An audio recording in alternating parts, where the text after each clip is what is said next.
अस्सलाम वालेकुम रहमतुल्लाहि व बरकातुहू। दोस्तों, मैं इरफान खान एक बार फिर से वक्फ अधिकारी या वक्फ बोर्ड की जो भर्ती होती है इसके एग्ज़ाम को लेकर ये वीडियो जनरल नॉलेज का आपके सामने पेश कर रहा हूँ। उम्मीद है कि ये वीडियो आपको ज़रूर पसंद आएगा।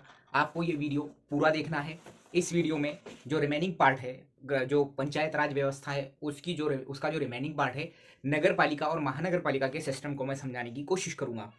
हमने देख लिया था कि जो स्थानिक स्वराज्य संस्था यानी कि खुद मुख्तारी इदारे जो होते हैं, मकामी खुद मुख्तारी इदारे, इनको जो है अलग अलग हिस्सों में डिवाइड किया गया है, जैसे कि ग्राम पंचायत, पंचायत समिति, ज़िला परिषद वगैरह, और उनके काम, उनकी जो चीज़ें हैं वो तमाम चीज़ें मैंने इसके पहले के वीडियो में बयान किया था। अब हमारा जो बाकी था वो था नगर पालिका और महानगर पालिका। एक्चुअल में नगर पालिका कैसे वजूद में आती है, इसका हेड कौन होता है, ये इस्तीफा, इनके जो हेड होते हैं वो इस्तीफा कहाँ देते हैं, वगैरह वगैरह, ये चीज़ हम डिस्कस करेंगे। सबसे पहली चीज़ जो नगर पालिका का जो काम चलता है ये 1965 के नगर पालिका कायदे के हिसाब से चलता है। सवाल ऐसा भी जो है जो वक्फ बोर्ड के आपके एग्जाम में बन सकता है, क्योंकि एग्जाम ये उर्दू, मराठी और इंग्लिश में है, और आपको सवाल ज़्यादातर जो है मराठी में समझने की कोशिश करना है, क्योंकि इंग्लिश में तो जो है समजणे में थोडी बहुत मुश्किल जा सकती है।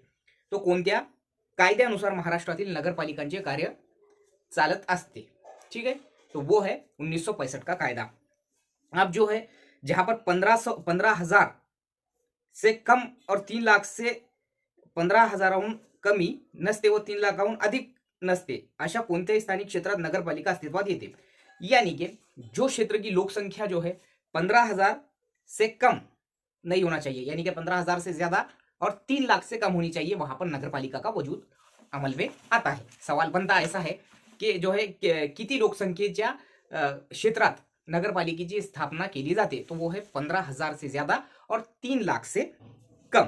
3 लाख से ज्यादा नहीं होना चाहिए वो, ठीक है? अब इसका जो वर्गीकरण किया गया है, यानी इसका जो डिवाइडेशन किया गया है, इसको जो तकसीम किया गया है, वो 3 भागों में होता है, अ, ब और क, यानी कि ग्रेड ए की, ग्रेड बी की और ग्रेड सी की नगर पालिका। ये चीज जो है इम्तिहानी नुक्ते नजर से कुछ इंपॉर्टेंट नहीं है। जो ए होती है उसका जो कर वगैरह जो आता है, क्या जिसको हम बोलते हैं कि टैक्सेस वगैरह ज्यादा आते हैं, और उसके बाद सोर्सेस ऑफ टैक्सेस बहुत ज्यादा होते हैं उस नगर पालिका के पास, वहां का रेपुटेशन अच्छा होता है वगैरह वगैरह। फिर बी होता है, फिर सी होता है, ठीक है? अब जो 27 अक्टूबर 2021 को जो है जो सदस्य रचना है, 2021 के 27 अक्टूबर को इसकी जो सदस्य रचना है, यानी कि इनके जो मेंबर चुने जाते हैं, उसमें कुछ जो बदलाव हुआ था। कैसा? पहले जो था, पूर्वी नगरपालिकेत किमान 17 ते कमाल 65 सदस्य सदस्य अशी रचना होती है, यानी कि पहले 17 से 65 नगरपालिका की जो बॉडी होती है उसमें कम से कम 17 और ज्यादा से ज्यादा 65 जो है मेंबर्स होते हैं। लेकिन 27 अक्टूबर 2021 से ये सदस्य संख्या पूर्वी कितनी होती, ये ऐसा सवाल भी पूछ सकता है वो। तो पूर्वी यानी कि पहले जो सदस्य रचना थी वो कम से कम 17 और ज्यादा से ज्यादा 65 नगर पालिका की। अब जो है नए इसके हिसाब से कम 20 और ज्यादा से ज्यादा 75 जो है मेंबर नगर पालिका पर चुनकर आ सकते हैं, ऐसा इसमें जो है बताया गया है। अब जो अ ब और क मैंने जो इनके जो तीन जो उनको डिवाइड किया जाता है वो बताया है, वो किस बेसिस पे किया जाता है वो हम देखेंगे। अगर कोई ए ग्रेड की अगर नगर पालिका है, तो उसमें कितनी आबादी होनी चाहिए और उसके कितने मेंबर जो है होते हैं। देखो, ए ग्रेड की जो नगर पालिका रहती है, अ वर्ग की नगर पालिका, तो ये होती है 1 लाख से ज्यादा अगर आबादी है उस शहर की, तो उसको ए ग्रेड की नगर पालिका कहा जा सकता है। और इसमें जो सदस्य संख्या होती है 27/10/2011 से ये सदस्य संख्या जो है 1 लाख से अधिक अगर वहां की जो है इससे ज्यादा अगर आबादी है उस नगर पालिका की, तो 40 से 75, कम से कम 40 और ज्यादा से ज्यादा 75 जो है, जैसा हमने ग्राम पंचायत में पढ़ा था कि ग्राम पंचायत की कम से कम 7 और ज्यादा से ज्यादा 17 जो है मेंबर्स होते हैं, ऐसे ही पंचायत समिति, जिला परिषद के हमने पढ़े थे। ये नगर पालिका का पार्ट है। जिस नगर पालिका की आबादी 1 लाख से ज्यादा हो, उसके जो मेंबर की संख्या होती है, की तादाद होती है 40 से लेकर 75 के बीच में, यानी कि मैक्सिमम 75 होते ही है, ठीक है? मिनिमम 40 होना चाहिए। अब जो ब वर्ग होती है, बी ग्रेड की जो नगर पालिका होती है, इसमें 40,000 से लेकर तो 1 लाख के अंदर आबादी होती है। 1 लाख से अंदर और 40,000 से ऊपर अगर किसी नगर पालिका की आबादी है, तो वो बी ग्रेड की नगर पालिका कहलाती है। और इसमें जो मेंबर्स की तादाद होती है वो कम से कम 25 और ज्यादा से ज्यादा 37 होती है। सवाल बिल्कुल इस पर बनते हैं। 100% जो है मकामी खुद मुख्तारी इदारों पर सवाल हर कॉम्पिटिटिव एग्जामिनेशन में आते ही आते हैं। ये सिर्फ वक्फ बोर्ड की भर्ती की तैयारी करने वालों के लिए ही नहीं है, बल्कि हर एग्जाम की तैयारी करने वालों के लिए ये वीडियो है। इसलिए स्पेशली वक्फ बोर्ड वालों का जो है 2 परसों के दिन एग्जाम है, तो ये चीज तो देखिए। अगर आप दूसरे भी एग्जाम की तैयारी कर रहे हैं तो वो भी क वर्ग की, जो सी वर्ग की, जो सी ग्रेड की जो नगर पालिका होती है उसमें 40,000 से कम की लोक संख्या होती है, यानी कि आबादी होती है, और इसमें मेंबर की तादाद होती है कम से कम 20 और ज्यादा से ज्यादा 25। ठीक है, इतनी चीज समझ में आ गई। जो मैंने किस कायदे के हिसाब से 1965 का कायदा, और उसकी जो लोक संख्या होनी चाहिए अगर एक नगर पालिका की रचना करनी है तो 15,000 से ज्यादा और 3 लाख से कम अगर आबादी है उस शहर की तो वो नगर पालिका बन जाती है। इसके अलावा मैंने बोला अ ब क जो डिवाइडेशन होता है इनका, और इनकी जो मेंबर की तादाद जो अब न्यू में है वो कम से कम 20 और ज्यादा से ज्यादा 75, पहले कम से कम 17 थी और ज्यादा से ज्यादा जो है 65 थी। ये बात को ध्यान में रखो। अब नगर सेवक, नगर सेवक जो है किसी भी नगर पालिका का जो हेड होता है प्रशासन में का, ठीक है। अब नगर पालिकेच्या सदस्यांना, सॉरी, जो हेड जो होता है वो नगर अध्यक्ष होता है, नगर सेवक नहीं, सॉरी फॉर द मिस्टेक। नगर अध्यक्ष ये उसका हेड होता है एक कोई भी नगर पालिका का, जैसा ग्राम पंचायत का हेड सरपंच, पंचायत समिति का हेड जो जिसको हम बोलते हैं पंचायत समिति का हेड सभापति, पंचायत समिति का सभापति, और जिला परिषद का हेड जिला परिषद का अध्यक्ष जो चुन के जाता है, ठीक है, यहाँ इलेक्शन के जरिए। वैसे ही नगर पालिका का जो अध्यक्ष होता है वो नगर अध्यक्ष कहलाता है, वो उसका प्रशासकीय हेड होता है, ठीक है। अब उसके बाद में इसके जो कमाल जो मर्यादा होती है, यानी कि कम से कम 21 साल की उम्र होनी चाहिए अगर आपको और नगर सेवक, अब बात आती है नगर सेवक। नगर सेवक यानी वार्ड के लिए चुना गया जो है मेंबर, कई जो है नगर सेवक मिलकर एक जो है नगर अध्यक्ष की निवड़ की जाती है, ऐसा जो है उस उनके जो है इलेक्शंस में तय होता है। अब एक नगर सेवक के लिए कितनी उम्र होनी चाहिए? एक नगर सेवक बनने के लिए 21 साल की कम से कम उम्र होनी चाहिए, जैसे कि सरपंच के लिए कम से कम उम्र 21 साल होती है। अब इनका जो कार्यकाल होता है वो 5 साल का होता है। जो भी नगर सेवक होते हैं, जो भी नगर अध्यक्ष होते हैं, इनका जो कार्यकाल होता है यानी इनका जो ड्यूरेशन होता है वो 5 साल का होता है, और ये इलेक्शन के जरिए चुनकर जाते हैं। अब इसमें जो इंपॉर्टंट बोलकर यहाँ नोट दी गई है की 1992च्या 74व्या घटना दुरुस्तीनुसार 3 प्रकारच्या नगरपालिकांची स्थापना करण्यात आली। जो 3 टाइप के जो हमने पढ़े अभी जो नगर पालिका वो है 1974 की घटना दुरुस्ती के हिसाब से। अब बात आती है नगर अध्यक्ष की। नगर अध्यक्ष ये नगर पालिका का हेड होता है, जैसे कि मैंने इससे पहले बोला। नगर सेवक ये चुना गया मेंबर होता है वार्ड से, ठीक है। वैसे ही नगर अध्यक्ष शहर का प्रथम नागरिक होता है। अब जो प्रथम नागरिक की बात आई तो मैं शुरुआत से लेता हूं। किसी भी गांव का जो प्रथम नागरिक वो सरपंच कहलाता है, पंचायत समिति का या किसी जो है शहर का प्रथम नागरिक वो सभापति कहलाता है। वैसे ही जिला परिषद का प्रथम नागरिक या जिले का जो है प्रथम नागरिक वो जिला परिषद का अध्यक्ष होता है। और ऐसे ही जो आगे आगे चेंज जाती है, नगर पालिका का प्रथम जो पहला नागरिक जो होता है, यानी कि पहला जिसको बोलेंगे फर्स्ट पर्सन, तो वो होता है नगर अध्यक्ष। ऐसे ही अगर आप ऊपर जाते जाएंगे, अगर महानगर पालिका की बात करें तो हम उसका जो आयुक्त होता है, जो महापौर होता है वो होता है, और उसके बाद में ऐसा करते करते करते देश का पहला नागरिक होता है राष्ट्रपति, ठीक है। अब इस नगर अध्यक्ष को जो चुना जाता है तो वो पहले चुना जाता था नगर सेवकों में से, यानी कि बहुत से नगर सेवकों में से एक नगर अध्यक्ष चुन लिया जाता था उनके सम्मति के साथ। अब क्या होता है कि नगर अध्यक्ष जो चुना जाता है, अगर 22 अगस्त 2022 की जो विधेयक है, 22 अगस्त 2022 का जो विधेयक है उसके हिसाब से अब ये जो है जनता में से चुना जाने लगा है नगर अध्यक्ष, ठीक है। जैसा पहले क्या होता था, सरपंच भी जो चुना जाता था वो पंचों में से चुना जाता था। अब क्या है, सरपंच की निवड़ लोक नियुक्त हो रही है, यानी कि भाई जो इलेक्शन होता है, इलेक्शन में इनके लिए तो वोटिंग होती ही है सदस्यों के लिए, लेकिन नगर अध्यक्ष के लिए भी यानी नगर सेवकों के लिए वोटिंग तो होती है, लेकिन एक स्पेशल जो बैलेट मशीन जो होती है वो नगर अध्यक्ष के लिए, यानी जनता में से नगर अध्यक्ष चुना जाता है। और ये 22 अगस्त 2022 का ये विधेयक है, ये बात जहन में रखना। अब जो उप नगर अध्यक्ष होता है, यानी कि इसका जो सेकंड लेवल का जो क्या बोलेंगे नागरिक होता है इस नगर पालिका का, वो उप नगर अध्यक्ष कहलाता है। और इसकी निवड़ जो है जो अप्रत्यक्षपणे यानी कि नगर सेवकों में से की जाती है, यानी जो मेंबर चुन के आते हैं, जो नगर पालिका में मेंबर चुन के आते हैं वो नगर सेवक होते हैं, तो इनमें से किसी एक को उपनगर अध्यक्ष बना लिया जाता है।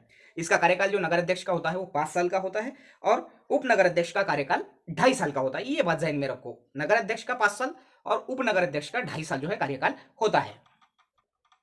अब बात आती है इस्तीफे की।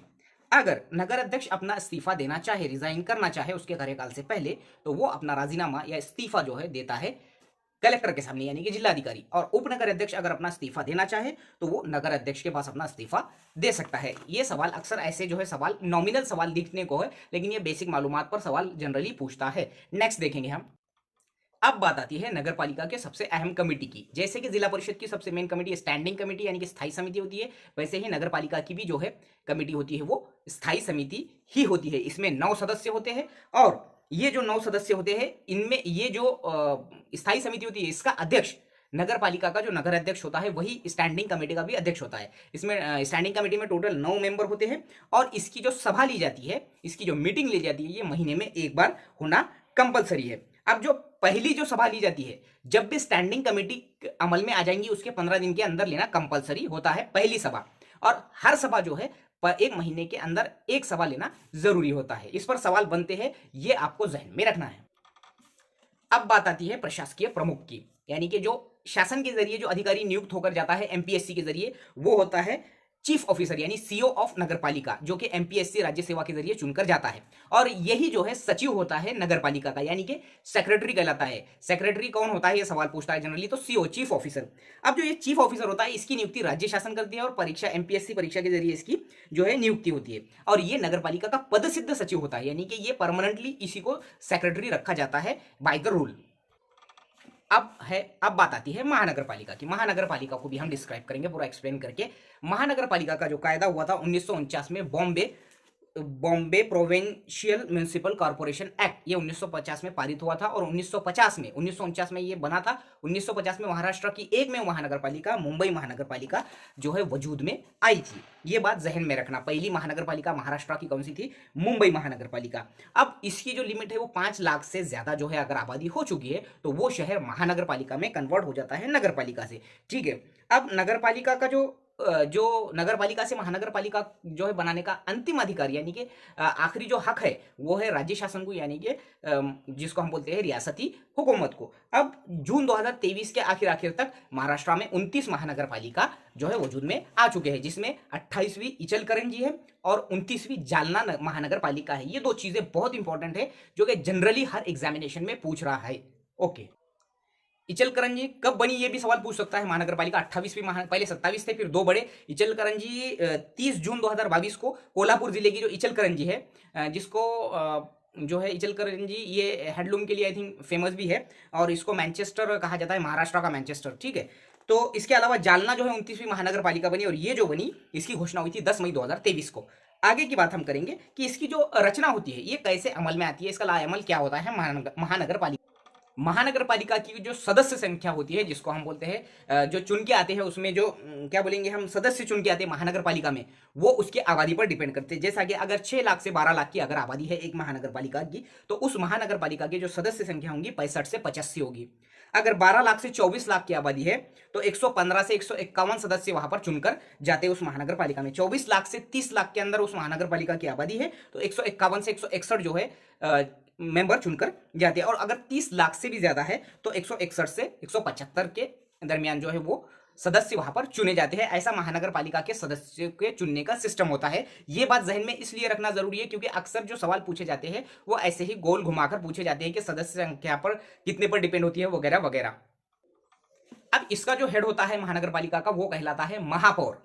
ठीक है। और ये जो महापौर होता है ये जो चुनकर जाते हैं, ये महापौर शहर का पहला नागरिक होता है। ये बात ध्यान में रखो, यानी महानगर पालिका का पहला नागरिक महापौर होता है। और जो नगर सेवक जो चुनकर जाते हैं, जिसको महानगर पालिका के सदस्य कहते हैं, इन्हीं में से एक को जो है महापौर बोलकर चुना जाता है। ये डायरेक्ट इलेक्शन से नहीं चुना जाता है। अब जो महापौर होता है वो इसका जो कार्यकाल होता है महापौर का और उप महापौर का, ये 2.5 साल का होता है। यानी महानगर पालिका का इलेक्शन तो 5 साल में एक ही बार होता है, लेकिन महापौर यानी कि मेयर जिसको बोलते हैं हम, और जो उससे नीचे का जो उप महापौर होता है जिसको हम वाइस मेयर या डिप्टी मेयर कहेंगे, तो उनका 2.5 साल का इनका जो है कार्यकाल होता है, यानी इनका दौर होता है। अब अगर महापौर यानी कि मेयर अगर गैर हाजिर है तो उप महापौर यानी कि जो सेकंड लेवल का जो वहां का हेड होता है वो उसका कारोबार संभाल सकता है। अब बात आती है रेजिग्नेशन की।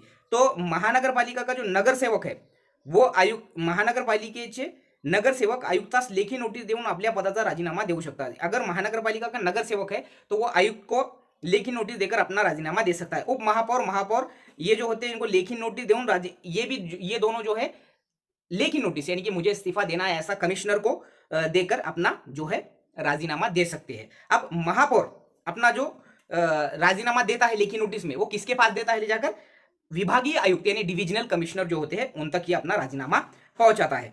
अब ये जो कार्यकारी जो प्रमुख होते हैं किसके, महापौर जो है ये महानगर पालिका के कार्यकारी प्रमुख होते हैं। एक होता है प्रशासकीय प्रमुख और दूसरा होता है कार्यकारी प्रमुख। ये जो राजनीतिक जो पदाधिकारी जो चुनकर जाते हैं कार्यकारी प्रमुख होते हैं।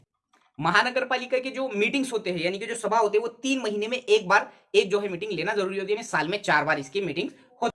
अब बात आती है महानगर का पालिका के प्रशासकीय प्रमुख की। प्रशासकीय प्रमुख होते हैं महानगर पालिका के जो है जो अधिकारी आईएएस लेवल के जो चुन के आते हैं, जिनको हम बोलते हैं महानगर पालिका आयुक्त यानी महानगर पालिका के कमिश्नर, जो यूपीएससी के जरिए इनका जो चयन होता है और इनको राज्य सरकार जो है नियुक्त करती है, यानी कि स्टेट जो भी होती है, जो स्टेट गवर्नमेंट होती है वो उसको नियुक्त करती है। लेकिन ये जो आता है वो संघ लोक सेवा आयोग यानी कि यूपीएससी से चुनकर आता है। अब ये प्रशासकीय प्रमुख होता है यानी ये अधिकारी होता है आईएएस लेवल का, क्लास 1 का, और जो है ये महानगर पालिका का जो है सेक्रेटरी भी कहलाता है। देखो कैसी चैन बनते जाती है। ग्राम पंचायत का सेक्रेटरी, ग्राम सेवक, क्लास 3 का जो गवर्नमेंट के जरिए चुना गया, जिलाधिकारी कार्यालय के जरिए एग्जाम लेकर जो चुना जाता है, ग्राम सेवक। ऊपर जाओ, पंचायत समिति का जो है सेक्रेटरी कहलाता है बीडीओ, ब्लॉक डेवलपमेंट ऑफिसर। उससे ऊपर जाओ, जिला परिषद का जो सचिव कहलाता है वो जो डिप्टी सीईओ है ना, चीफ एग्जीक्यूटिव जो ऑफिसर होता है उसका डिप्टी जो सी होता है वो।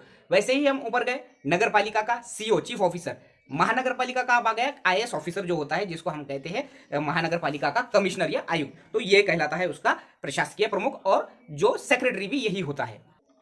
दोस्तों वीडियो अच्छा लेंदी हो चुका है, लेकिन जो है एग्जाम को 2 से 3 दिन बाकी है, तो ये वीडियो जो है आपको कैसा लगा मुझे ज़रूर आप कमेंट बॉक्स में बताइए। अगर वीडियो अच्छा लगे तो मुझे ज़रूर जो है इस वीडियो को शेयर कीजिए, और आपको कैसा लगा, आपके नॉलेज में इजाफा हुआ क्या, तो ये भी ज़रूर बताइएगा। ये वीडियो लेंदी होता जा रहा था, इसलिए मैंने यहीं पर रोक दिया। नियर अबाउट जो है 20 मिनट का जो है ये वीडियो बन चुका है। इसको जो है एडिटिंग करके ज़्यादा से ज़्यादा इसको 15 मिनट पर 16 मिनट पर लाने की कोशिश मैं करूंगा, लेकिन फिर भी लेंदी हो चुका है, ताकि आपको देखने में मजा आ सके, इसलिए मैं यहीं पर रुकता हूँ। अगले वीडियो में और भी अच्छी मालूमात लेकर मैं आने की कोशिश करूंगा। वीडियो अच्छा लगे तो लाइक, कमेंट और शेयर जरूर कीजिए, और अपने उन दोस्तों तक पहुंचाइए जो किसी भी कॉम्पिटेटिव एग्जामिनेशन की तैयारी कर रहे हैं। हमारे जो वीडियोज है ये सिर्फ वक्फ बोर्ड की भर्ती के ही लिए नहीं है, बल्कि हर एग्जाम में काम आने वाली ये नॉलेज है। वीडियो अच्छा लगे तो मुझे कमेंट बॉक्स में जरूर बताइएगा। मिलेंगे अगले वीडियो में अच्छे कंटेंट के साथ।